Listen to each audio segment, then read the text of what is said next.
บอลลงบอลลง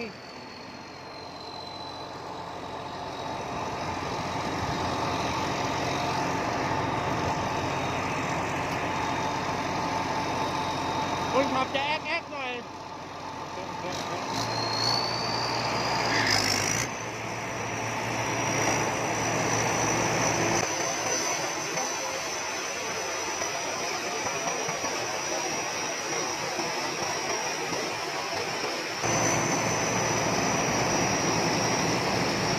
โอ้ดูกันครับ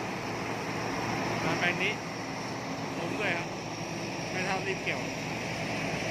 เขาบอกว่าถ้าเอาไว้อีกคงไม่ได้ดีแน่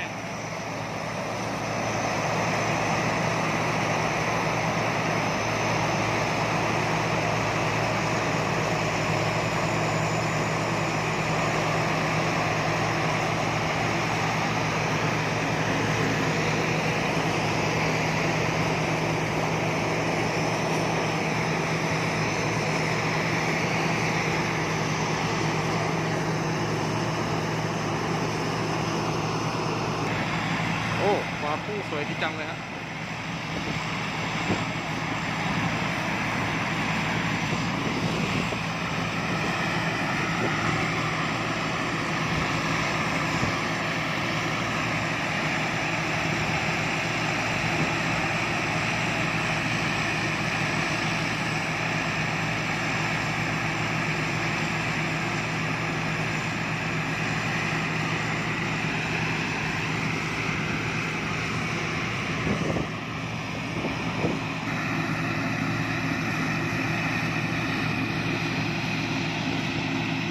ข่าวล้มอ่ะ